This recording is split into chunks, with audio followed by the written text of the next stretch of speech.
Bon, eh bien, mesdames et messieurs de la presse, merci d'avoir répondu à notre invitation. Pourquoi nous avons vous invité à cette conférence de presse qui n'était pas prévue dans le cadre de ce colloque? C'est, comme vous le savez, et nous l'avons appris par vous d'ailleurs, le Conseil d'État français a donc décidé de considérer que la loi française nécessitait des aménagements pour permettre que puissent s'ouvrir des salles de consommation supervisées, dites salles de shoot improbable, parce qu'il y a d'autres modes de consommation qui peuvent être accompagnés. Donc, cette décision met un coup d'arrêt à l'installation de telles salles de consommation. Paris devait en ouvrir une dans des délais très rapprochés, au mois de novembre. Et donc, à la suite de cette décision du Conseil d'État, il est probable, enfin il est certain même que cette installation sera impossible dans l'immédiat, sera-t-elle seulement différée? C'est ce que nous espérons. Donc, nous voulions, experts qui se sont exprimés ce matin sur cette problématique, justement, spécifique des salles de consommation supervisées, Joan Colom, qui est directeur du service des drogues dépendance à la Generalitat de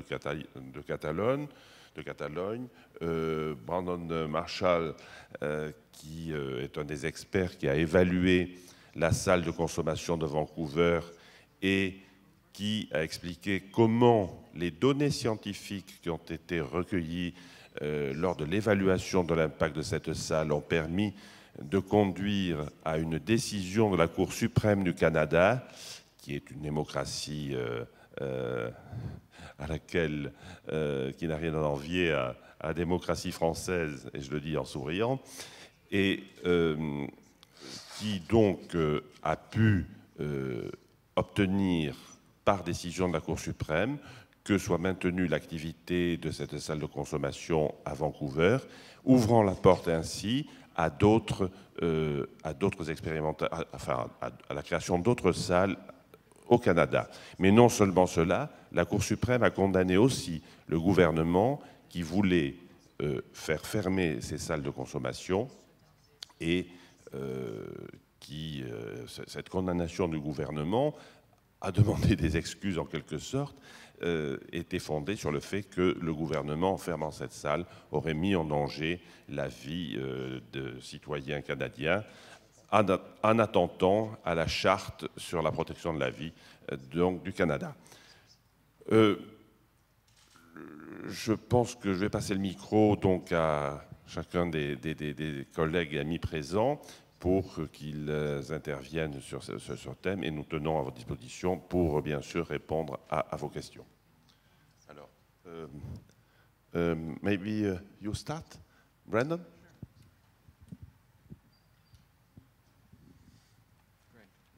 Je suis désolé, je ne parle pas français très bien, so I'll speak in English. So my name is Brandon. I was involved in the evaluation of Vancouver's supervised injection facility, the first in North America. The facility was opened in 2003 under a Section 56 exemption from the federal Canadian drug possession laws with the requirement that it be evaluated scientifically. So to date, we've... Sorry, pardon? I will have to translate almost sentence by Sure. sentence, so you have to stop at some point. Okay, great. Thank you. Let's stop there. Donc voilà, donc ce monsieur fait partie effectivement du comité qui a étudié les salles de consommation à Vancouver. Ils ont bénéficié d'une exemption particulière à la législation canadienne de 2003 pour pouvoir évaluer cette salle de consommation. Et pour avoir le droit d'évaluer cette salle de consommation, ils devaient fournir des preuves scientifiques sur l'usage. Okay, keep moving.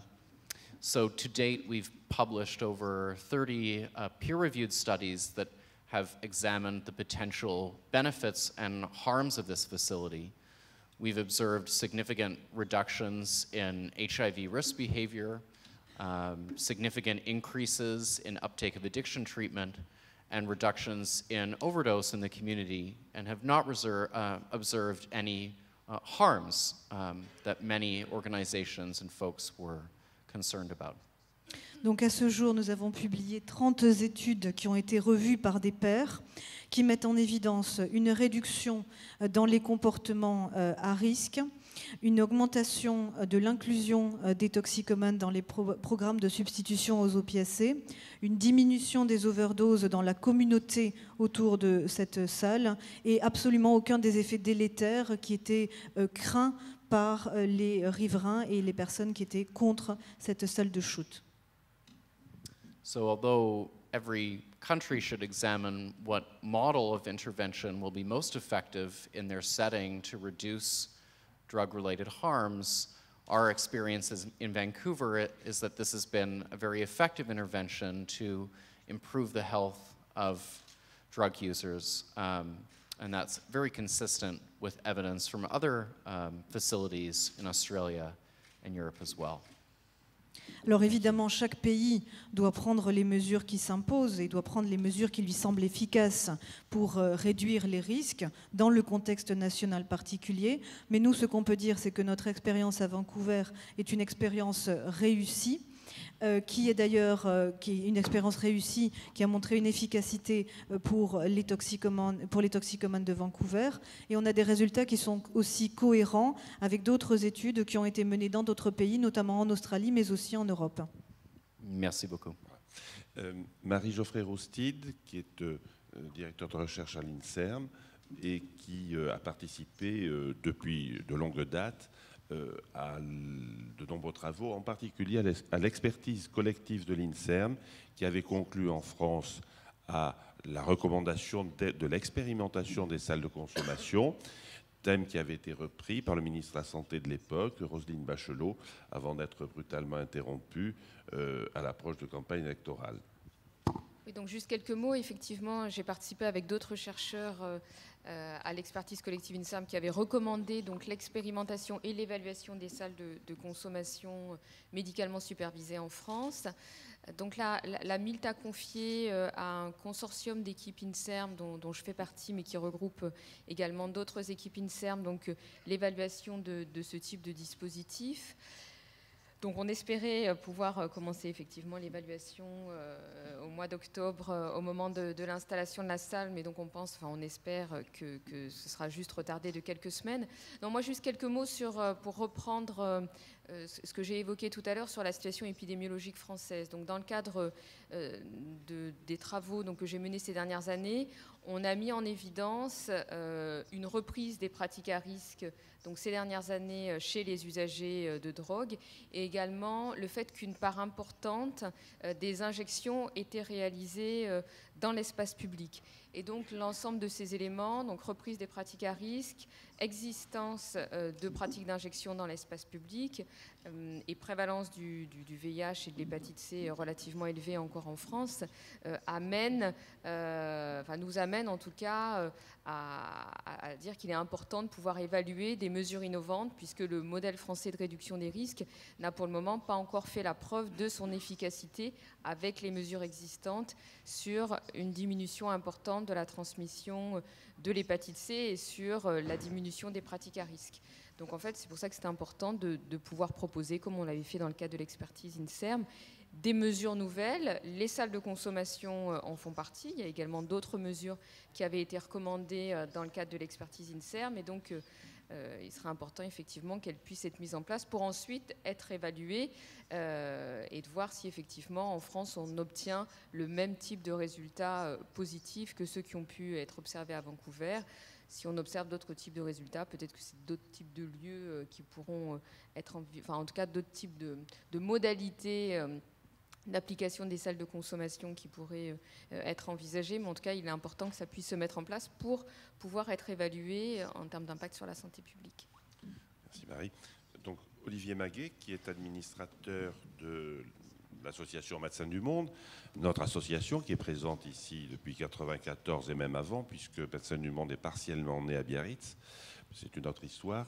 Et donc, Olivier Maguet est aussi en charge au conseil d'administration de Médecins du Monde de la réduction des risques. et aussi administrateur de Gaïa, l'association qui porte, donc du coup je vais intervenir à ces deux titres-là, l'association donc, qui portait, et qui porte toujours d'ailleurs, ne parlons pas au passé, ce projet de salle de consommation à Paris.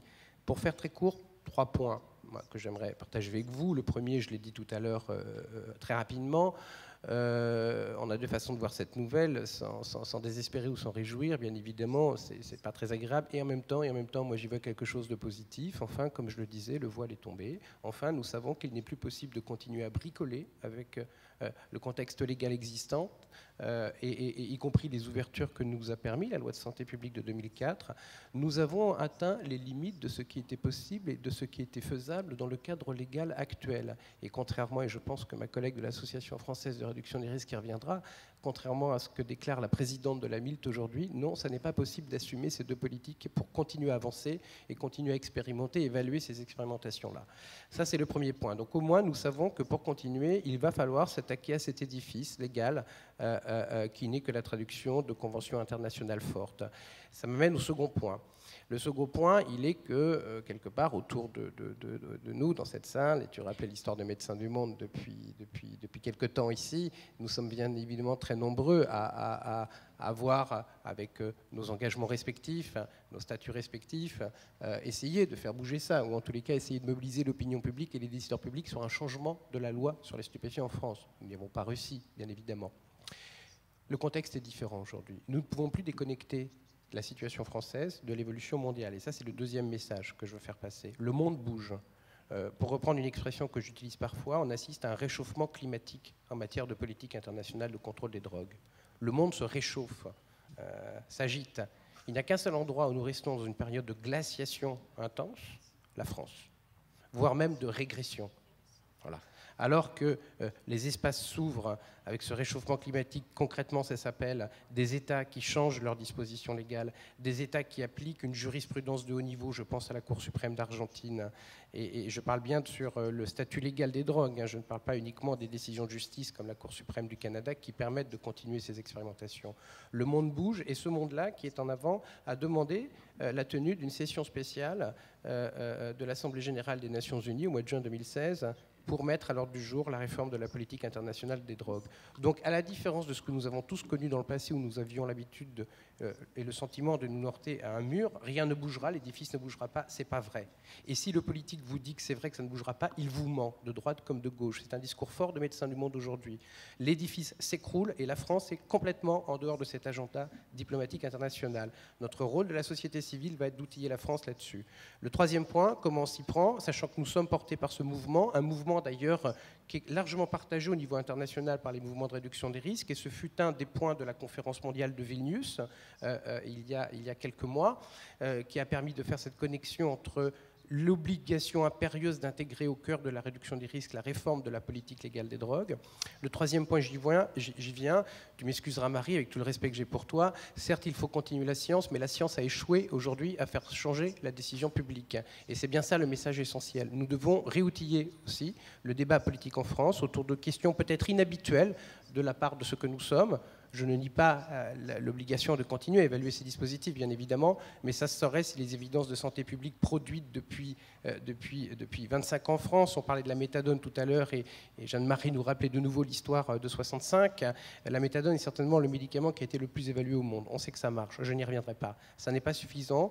Investissons l'économie, investissons la sécurité, investissons d'autres arguments, peut-être assez éloignés de ce que sont nos préoccupations aujourd'hui, mais qui vont nous permettre d'être dans la résilience par rapport à ce modèle faible de la réduction des risques que tu soulignais, Marie, qui oublie l'environnement socio-économique. Eh bien, investissons bien ces dimensions nécessaires aux soins, y compris pour des associations médicales, et produisons de l'argumentaire. Le référendum en Californie mené par le gouverneur Schwarzenegger nous a bien montré que l'argument économique peut convaincre, et il a fallu faire basculer l'État uniquement sur une raison fiscale. Nous devons construire ça. Troisième point, ce sera ma conclusion, et là je parle plus en tant que directement que représentant de Gaïa et de Médecins du Monde, les deux opérateurs de ce projet. Nous prendrons nos responsabilités. Adaptation de la loi ou pas adaptation de la loi, et nous le disons très clairement, et je le dis au nom de Médecins du Monde aujourd'hui à Marisol Touraine, pour répondre à son intervention d'hier, nous ferons un espace qui ressemble ou qui correspond à ce qui était prévu, que la loi change ou que la loi ne change pas. Nous allons, dans les semaines qui viennent, nous réunir avec les équipes de Gaïa et nous prendrons nos responsabilités, quels que soient les calendriers connexes et le calendrier politique en particulier. Je vous remercie. Marie Debrus, qui est présidente de l'Association française de réduction des risques. Bonjour à tous, merci effectivement d'être venus. Alors c'est vrai que la nouvelle est assez forte et incroyable, d'autant plus que ça fait quand même des mois qu'effectivement ce projet est en cours de construction. Alors on essaye de nous rassurer en tant qu'acteurs de réduction des risques pour nous dire que ce n'est qu'un avis et que ça ne remet absolument pas en cause la politique de réduction des risques en France. Mais en tant qu'acteurs, nous sommes inquiets, effectivement. Et on peut, je pense, c'est tout à fait légitime de se poser la question, est-ce que, alors ce n'est pas contre les salles de consommation, mais en même temps, effectivement, la loi de 2004 était là, comment on peut ne pas penser que ça puisse remettre en cause et nous mettre en danger en tant qu'acteurs de la réduction des risques. Moi, je m'intéresse sérieusement. On développe des dispositifs d'analyse des drogues. Moi-même, je travaille et je fais de l'accompagnement à l'injection. Comment interpréter cet avis en tant qu'acteur? Est-ce que cela ne nous met pas en danger? Alors en plus, je suis d'autant plus étonnée que je pense que les acteurs de la réduction des risques ont démontré leur sérieux et je ne comprends pas qu'aujourd'hui on ne nous fasse pas confiance alors que c'est une réelle nécessité de terrain, mais visiblement le politique passe avant. Il faut encore rester frileux et attendre que la loi s'adapte. La réduction des risques en France n'a jamais attendu que la loi s'adapte pour avancer. On espérait que ce soit pour une première finalement et que le cadre légal puisse se modifier et s'adapter avant de commencer cette expérimentation.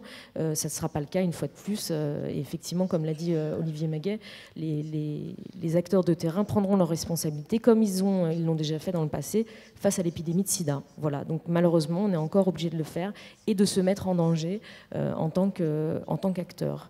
Alors d'autant plus moi qui suis aussi à Gare du Nord, je me rends bien compte l'attente qu'il y a auprès des usagers. Voilà. Est-ce que l'État va s'adresser directement aux usagers et dire nous n'osons pas et nous préférons attendre et en attendant continuer à injecter et consommer dans les conditions dans lesquelles vous êtes.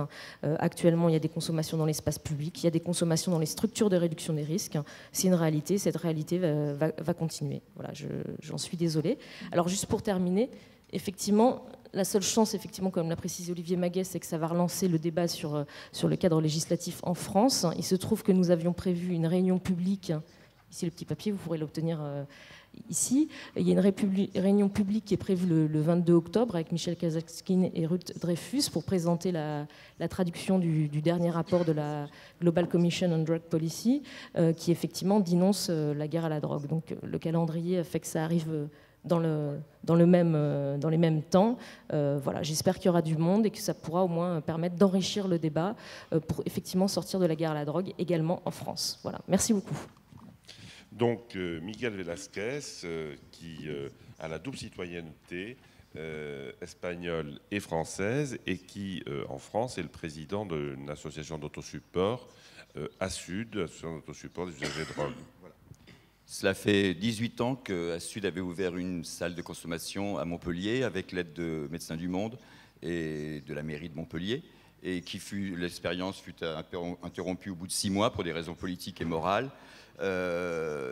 L'idéologie, encore une fois, aujourd'hui, vient casser net un élan qui était porteur d'énormément d'espoir, et surtout chez les usagers, justement, de Paris et d'autres villes, bien sûr, qui attendent. Et il faut encore combien de temps et combien de morts et d'infections pour que ce dispositif puisse enfin être à la disposition des usagers français. Juste à titre de rappel, en Catalogne, il y a une douzaine de salles de consommation. Est-ce que nous sommes si loin de la culture catalane ? Patrick Favrel, qui est le représentant de l'association SOS Hépatite. Ex-collectif du 19 mai, donc on avait mis le feu en 2010. Alors, juste un point comme ça, rapide. La première chose, je trouve, c'est de souligner que le Conseil d'État, finalement, a mis à nu l'obsolescence de la loi de 70 et renvoie finalement le gouvernement et ses acteurs à un truc qui est d'arrêter de bidouiller, en fait, avec des décrets, d'autant en plus sur des expérimentations scientifiques avec une seule salle dans Paris. Au niveau des hépatites, il est bien clair que on est nécessairement engagé en fait sur ces salles de consommation à moindre risque, qui n'est jamais qu'un seul dispositif parmi la réduction des risques. C'est pas le seul. On va souligner quand même une chose, c'est l'hystérie idéologique qui existe en France. Alors, on a tous assisté à l'hystérie sur le mariage pour tous. On a exactement la même hystérie sur ce qu'on appelle les salles de shoot, et là je m'adresse vraiment aux médias. C'est pas cool. Tout hier, en fait, il y a eu toute une série en fait, d'annonces, de reportages et tout. Et le seul titre en fait, que vous reprenez, c'est salle de shoot. Un rappelle ce dispositif de salle de consommation à moindre risque ne concerne pas seulement que l'injection. Et deux, salle de shoot, je suis désolé, mais pour les usagers de drogue, c'est quelque chose qui est péjoratif, stigmatisant, et pour les structures, c'est franchement pas génial. Donc ça, franchement, je pense que c'est un truc à rappeler. En termes de principes et de valeurs, votre métier, c'est vraiment de travailler avec nous et sur des concepts qui sont les nôtres et qui ne sont pas des trucs qui vont permettre d'avoir une audience pas possible.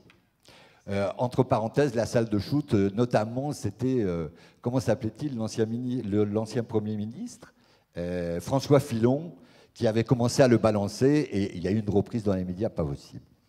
Donc voilà à peu près mon état d'esprit. Je renforce en fait la réunion du 22 avec la Global Commission, parce que, vous savez, finalement, au bout du compte, ce qui va nous sortir de l'impasse, c'est le Conseil d'État d'un côté, c'est amusant, c'est la seule structure qui pouvait finalement mettre sur la table le problème de la loi de 70 et de dire, bon, c'est has-been, il faut tout revoir. Et je compte beaucoup sur le 22 octobre avec la Global Commission pour qu'on sorte véritablement d'un débat franco-français à la con. Voilà à peu près le cadre. Dernier point et fondamental pour sortir justement de l'expérimentation scientifique. C'est un drame quand même hein, que depuis 3 ans, on ait été obligé de porter ce projet sur la base d'expérimentation scientifique et en montrant patte blanche en disant oui, on va évaluer. C'est une évidence que quand on met un dispositif comme ça en place, on évalue nécessairement les pratiques, les actions et les résultats. Le risque, c'est quoi quand même dans l'histoire? C'est une seule salle dans Paris, c'est une connerie. Ça n'est pas faciliter les choses de la structure qui va se mettre en place. Et une seule salle en France, c'est aussi une bêtise absolue. Bien. Les deux intervenants, les deux derniers intervenants sont donc des acteurs qui ne sont pas français. Anne-François est donc... oui, non, mais ils ne sont pas français. Non, parce que moi, j'aimerais appeler... le thème de notre conférence de presse, c'est de citer Blaise Pascal, plaisante justice qu'une rivière ou qu'une montagne borne, vérité en deçà des Pyrénées, erreur au-delà. Donc Anne-François de Genève, de la salle de consommation Quai Neuf, de 2 ou 3 mots de son expérience. Bonjour, oui, je suis médecin aux hôpitaux universitaires de Genève et le médecin répondant de la salle de consommation Quai Neuf. Je voudrais revenir sur 2-3 petits points. Premièrement, cette question de la loi. En Suisse, la première salle de consommation, qui d'ailleurs était la première au monde à l'époque, a ouvert en 1986 déjà. Depuis, beaucoup d'autres ont ouvert. La consommation, la possession, l'usage de toutes les drogues reste entièrement interdit par la loi en Suisse. Bien sûr, on travaille dans une situation paradoxale, mais qui est dictée par la santé publique, par les exigences de la santé publique.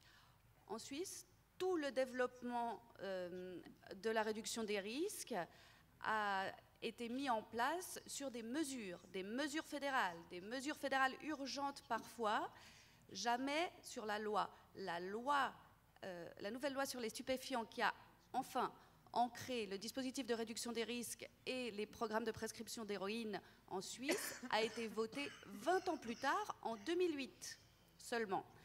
C'est seulement depuis 2008 que tout ce dispositif-là est ancré dans la loi. La population l'a d'ailleurs accepté fort bien, puisque cette loi a été acceptée à 68% de la population, 74% à Genève. Voilà pour cette question de la loi. Je voulais encore revenir sur les buts des salles de consommation à moindre risque. Si, bien évidemment, l'objectif primaire d'une salle de consommation à moindre risque est de mettre à disposition des usagers des moyens de consommer à moindre risque, et donc de rester vivant et si possible pas trop malade, ce qui sont quand même les conditions de base pour pouvoir continuer à mener une vie digne, elles ne s'en contentent pas. Les équipes des salles de consommation travaillent avec acharnement à l'amélioration de la santé globale, soit de la santé bio-psychosociale des usagers qui les fréquentent. De la santé sociale, par exemple, d'abord en étant des lieux d'accueil non jugeants, des lieux de relations sociales pour les usagers qui n'en ont pas tant que ça, et le lieu de mise à disposition aussi de petits jobs qui permettent d'avancer vers un retour à une vie sociale plus active parfois. Il s'occupe évidemment aussi de la santé physique et psychiatrique. À Genève, nous avons une consultation de santé primaire. Sur les près de 1000 consultations que nous effectuons chaque année de soins de santé primaire, entre 25 et 30% selon les années, aboutissent à un relais médical. Sur l'hôpital pour des raisons aiguës, physiques ou psychiatriques, mais aussi et surtout sur des lieux de soins spécialisés de la dépendance, du traitement de la dépendance. Il faut donc se souvenir, et c'est essentiel, que les salles de consommation sont des portes ouvertes vers le soin, contrairement à beaucoup d'idées reçues. Voilà, je pourrais continuer à égrener, mais je vais m'arrêter là. Bien sûr. Et enfin, last but not least, Joan Colom. Alors, c'est un vieil ami, un ancien ami, mais on a vieilli, puisqu'il y a 25 ans que nous menons des combats ensemble. C'est un complice et un ami. Et Joan Colom est directeur général adjoint de la santé et directeur du service des drogues dépendances du gouvernement de la Generalitat de Catalogne, qui est le gouvernement de la communauté autonome de Catalogne, et qui a présenté un exposé absolument remarquable de mon point de vue sur l'expérience catalane, qui a ouvert non pas une ni deux, mais 12 salles de consommation.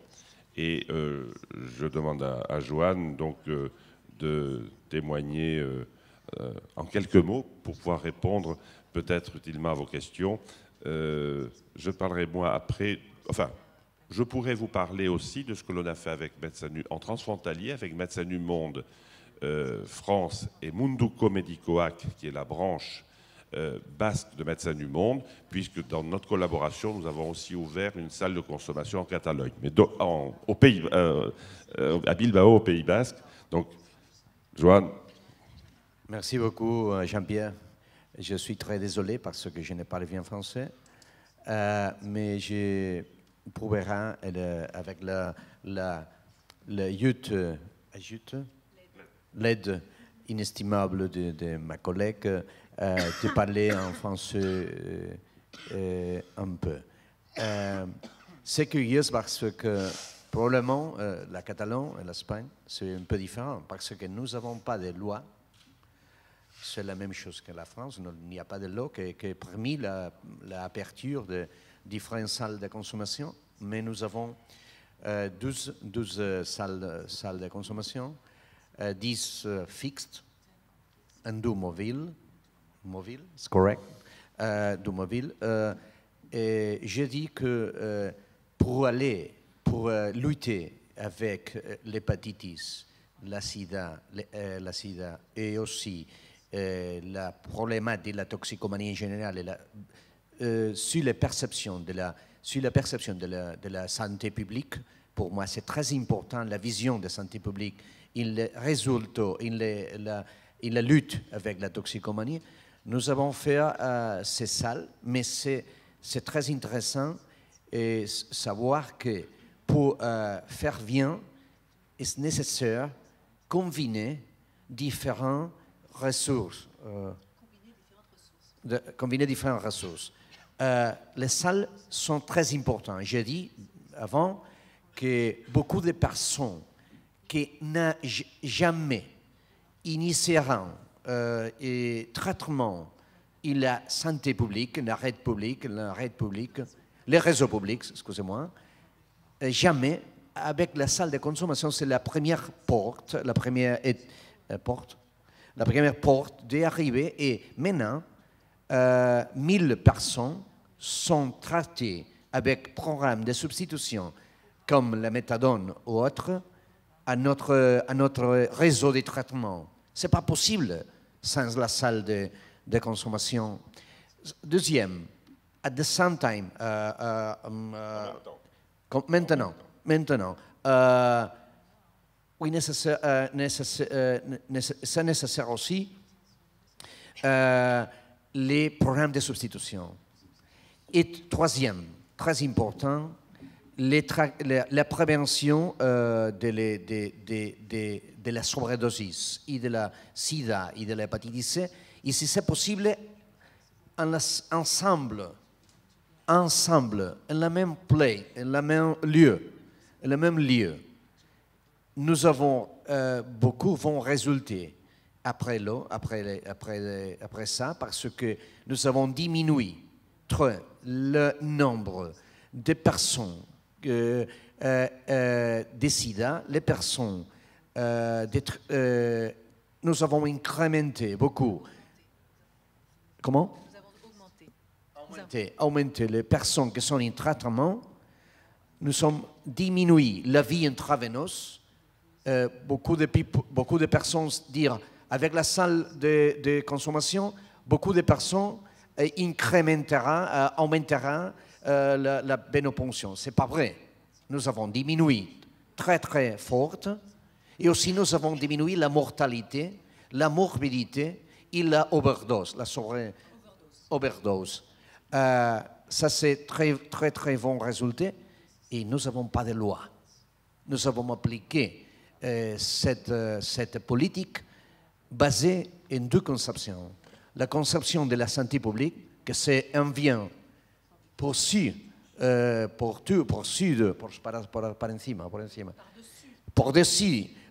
de la normative générale, la protection de la santé, la protection de les personnes qui sont maladies, non vicieuses, sont maladies, et aussi pour les autres. Et ça, c'est possible. Nous avons démontré que ça, c'est possible. C'est vrai qu'il y avait beaucoup de difficultés. Hein? Beaucoup de personnes pensaient que ce n'est pas bon. Mais il y a 3 personnes qui l'ont défendu. Et je crois qu'une caractéristique très importante pour nous est la fermeté.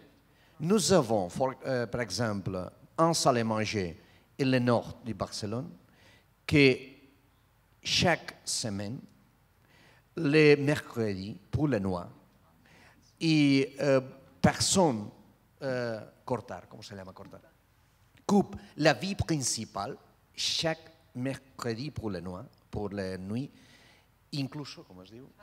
Tous les mercredis soirs, on coupe la vie principale. Oui, et incluso. Et même quand le Football Club Barcelone, le meilleur club du monde, jouait à la même temps. C'est incroyable. Et chaque mercredi. Hein, et finalement, nous avons gagné. La salle s'est ouverte, le centre s'est permanent. Et je crois que c'est nécessaire une fermeture. D'être ferme pour défendre sa situation. Et de seconde réflexion, le temps. Le temps, ce n'est pas le même pour nous que pour les personnes qui sont maladies. 1 mois, 2 mois, ou une année, 2 années, c'est complètement différent. Combien de personnes ont mouru, sont mortes, combien de personnes ont adquis une maladie infectieuse? Pour nous, que nous avons des responsabilités en la santé publique, c'est nécessaire d'expliquer l'avantage d'incorporer différents, non seulement différents réseaux de traitement, de prévention, de diminution des risques ensemble. Ça, c'est très, très effectif. Et c'est une responsabilité de nous faire là. Merci beaucoup. En félicitations pour les rencontres, Jean-Pierre. Merci. Merci, Joanne. Bon, Excusez-moi mon français. Hein. Non, mais écoute, merci beaucoup. Juste une petite incidence. En brassant des papiers, j'ai retrouvé un article de presse de La Vanguardia de Barcelone il y a 22 ans à peu près, où Joan, tout jeune directeur du service des drogues dépendance de la Generalitat, annonçait avec celui qui était le ministre local de la Santé, Trias, qui est maintenant le maire de Barcelone, annonçait la mise en pharmacie et la large diffusion de la méthadone. C'était il y a 22 ans. Donc, depuis, ils ont fait du chemin. Nous nous tenons à votre disposition pour répondre à vos questions, si vous en avez.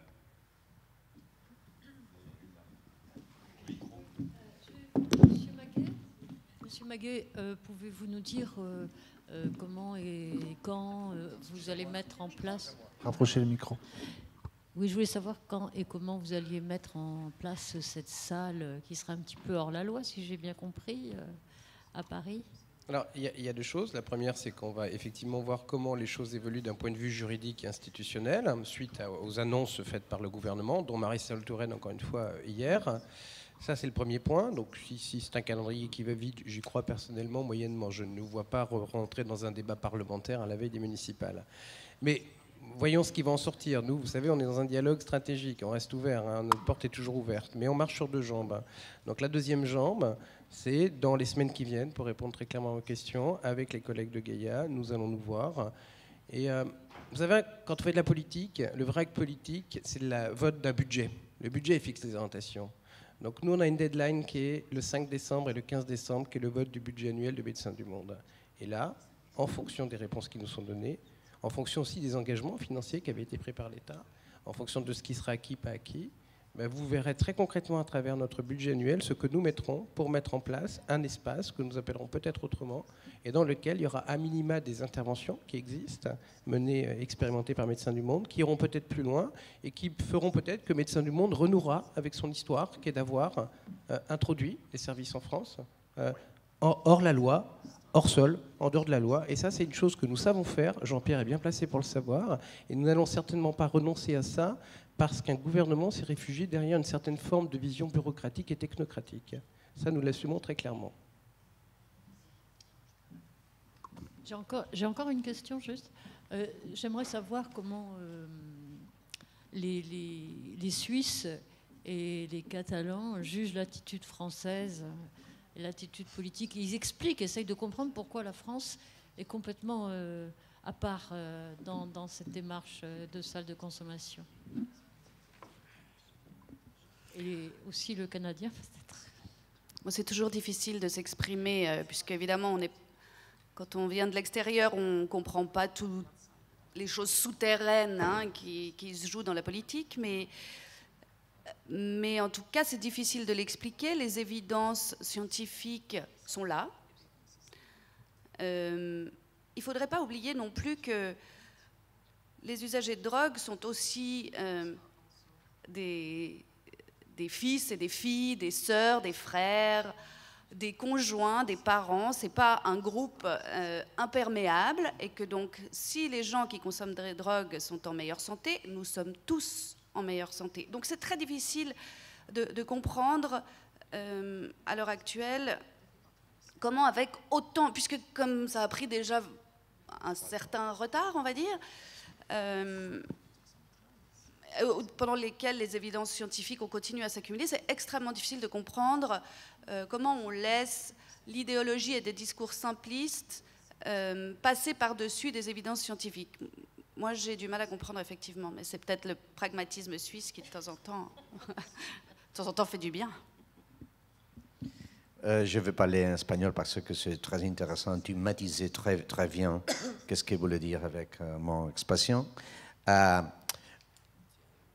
Sí, para mí también es difícil entenderlo, pero creo que una de las situaciones es el desconocimiento y el miedo. ¿Quieres ir traduciendo? Oui, effectivement, pour moi aussi, c'est difficile à comprendre, mais je pense qu'il y a peut-être deux explications à cela. D'une part, la méconnaissance et d'autre part, la peur. Y quizás un tercero, que es muchas veces en el campo de las drogas, la ideología personal o la moral se impone a la ciencia. D'autre part, il y a une troisième raison. En général, dans le cas des drogues, l'idéologie personnelle et la morale s'imposent à toute connaissance, à toute preuve scientifique. Se necesita pedagogía para poder explicar los beneficios que puede conllevar. Se necesita fuerza para liderar proyectos en este sentido y debe cambiar, muy importante, la concepción de la persona drogodependiente. La concepción de la persona.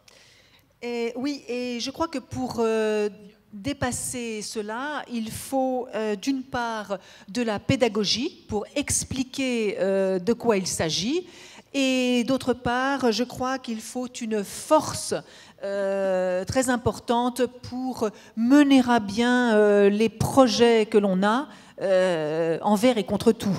Et finalement, il faut aussi changer la perception qu'on a de la consommation de la drogue.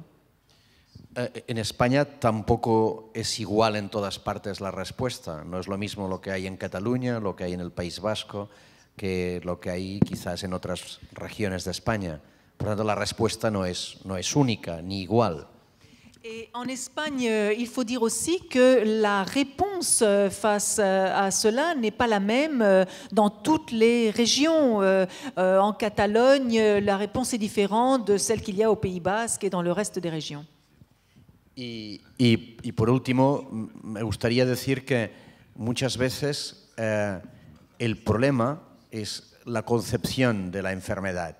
Es decir, en Europa, la mayoría de enfermedades tienen que ver con situaciones de conducta. Por ejemplo, la diabetes, la hipertensión, la obesidad. Sin embargo, en estos casos no se estigmatiza a la persona que consume más, que consume excesivo azúcar, que no hace deporte, que consume demasiadas grasas. Nunca se estigmatiza, pero sí se estigmatiza al usuario de drogas, que también forma parte de un estilo de vida. Esto debe cambiar, esta concepción, para poder penetrar más nuestros programas de reducción del daño. No sé si, perdón. Oui, oui. Et je crois aussi qu'en Europe, il y a une considération, une conception de la majorité de la population sur la maladie qui est différente. Alors, si l'on prend des maladies telles que le diabète, l'hypertension, l'obésité, eh bien, celles-ci, on sait qu'elles sont liées à des modes de vie, trop de consommation de graisse, de sucre, pas assez de sport, etc.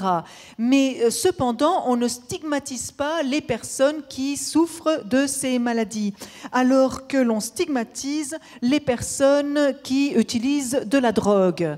Et c'est cela qu'il faut changer. Donc, il faut changer éliminer cette stigmatisation systématique des usagers de drogue par rapport à des usagers d'autres choses qui sont aussi mauvaises pour la santé. D'autres questions? Bon, oui. Ensuite, si vous le souhaitez, nos amis peuvent répondre à des interviews de l'un ou de l'autre, ce que vous souhaiteriez. Jean-Pierre, j'aimerais juste revenir sur une précision qui est un basique. Salle de consommation à moindre risque est un dispositif qui correspond à une scène ouverte. Donc pour rappel, ça veut dire quoi? Ça veut dire qu'en état des lieux, une scène ouverte, c'est une place plus ou moins importante où en fait il y a des deals, il y a des usagers de drogue et il y a une consommation qui se fait. On a parlé beaucoup ici de de l'ouverture et d'aller vers le soin avec les usagers de drogue, la salle de consommation à moindre risque a aussi une autre vertu dont on n'a absolument pas causé là, qui est la tranquillité publique et qui est la relation avec le voisinage. Et c'est vraiment un élément qui est fondamental. Alors, pour reprendre un peu ce qui a été dit par nos étrangers qui connaissent bien le domaine, il est tout de même aberrant que des gens d'un quartier puissent s'hystériser totalement sur un dispositif. Certes, il n'est pas connu, hein, donc la conduite du changement, elle entraîne de l'anxiété, c'est sûr, mais s'hystérise totalement alors que, et j'habite ce quartier, hein, qui est le 10e, la scène ouverte existe, les pratiques existent, y compris dans leur porte cochère, leur parking, et que ce que nous leur proposons, c'est une meilleure tranquillité, une meilleure sécurité pour leurs enfants, pour leur famille. Oui, je voulais juste rajouter une chose que Joam a oublié, mais dont il a parlé dans son intervention, c'est que tous les partis politiques catalans n'ont pas fait de la politique sur le dos des usagers, et il y a eu une unanimité par rapport à l'ouverture de ces salles. C'est donc, comme au Pays Basque. Comme au Pays Basque, effectivement aussi, ça a été la même chose. C'est-à-dire qu'il y a une intelligence de ces parlementaires espagnols, donc basques et catalans, qui semblerait ne soit pas le cas en France. C'était Montesquieu qui avait impliqué la politique à la théorie des climats. Vous avez un climat particulier. Oui. Ouais. Bien. Merci beaucoup d'être venu à notre invitation.